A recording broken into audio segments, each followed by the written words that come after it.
aku merasakan adanya intuisi dini hari yang kuat di sini, walaupun tayangnya nggak dini hari ya.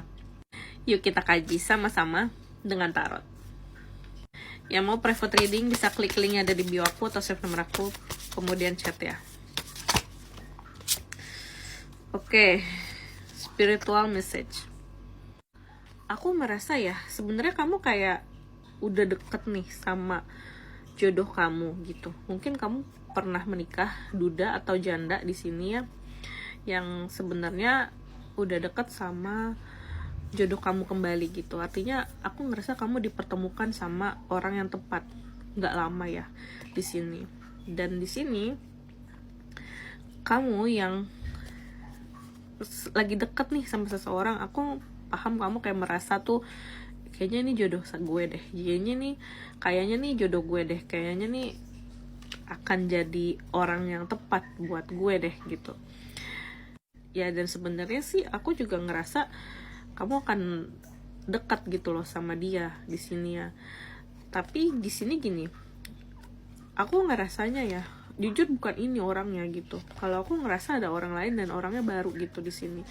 Dan justru sebenarnya di sini intuisi kamu yang akan ketemu sama jodoh kamu itu buat menjauhkan kamu dengan orang ini, karena orang ini juga aku ngerasa dia udah nikah ya di sini. Dia udah punya pasangan sah dan mungkin udah punya anak gitu. Dan aku juga ngerasa di sini dia nggak eligible atau nggak available buat kamu untuk menikah. Sementara orang yang bisa dibilang jodoh kamu ini ya, dia single, tidak dalam sebuah pernikahan, dan aku ngerasa dia akan sangat bertanggung jawab untuk menikahi kamu di sini. Tuh, ya, baca education. Orang ini di atas kamu. Aku ngerasa di sini ya, dia lebih educated, lebih terdidik. Bisa jadi kamu tuh S1, dia S2 atau mungkin S3 gitu, dan sebenarnya secara pangkat dia lebih tinggi.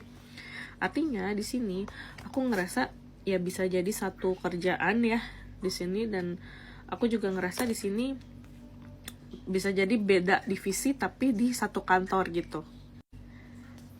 Mungkin dia duda atau dia janda gitu ya di sini. Jadi dia bisa untuk menikah dengan kamu dalam waktu yang cepat kalau aku lihat. Dan ada juga yang beberapa yang dikenalin sih sama teman kalian di sini ya. Artinya mungkin secara minoritas bukan dari orang yang satu kantor gitu.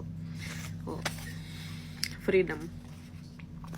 Aku ngerasa kalian tuh di sini udah capek banget ya, yang namanya nyari jodoh, yang namanya kerja banting tulang sendiri, nggak ada seseorang yang mendampingi, nggak ada teman buat berbagi gitu ya.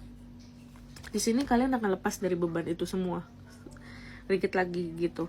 Jadi kalau bisa orang-orang yang sekiranya tidak akan gampang dengan mudah menikahi kamu, itu dijauhin aja deh gitu untuk mempercepat proses ini. Karena kalau kamu di sini punya pasangan yang sudah menikah gitu ya, itu akan memperlambat prosesnya di sini. Jadi seseorang yang dekat sama kamu, yang entah itu suami orang atau istri orang, itu yang akan memperlambat ketemu kamu sama jodoh kamu ini gitu. Harusnya misalkan ya 6 bulan, kamu ketemunya jadi setahun atau jadi setengah tahun, itu kan sebenarnya wasting time banget. Kamu jadi yang capek kerja, capek lembur-lembur cari uang, nggak ada teman curhat gitu ya, nggak ada teman yang berbagi canda tawa, itu lebih lama gitu costnya. Makanya rugi di kamu. Sekian readingan dari aku kali ini, semoga membantu. Sampai jumpa di readingan selanjutnya. Bye.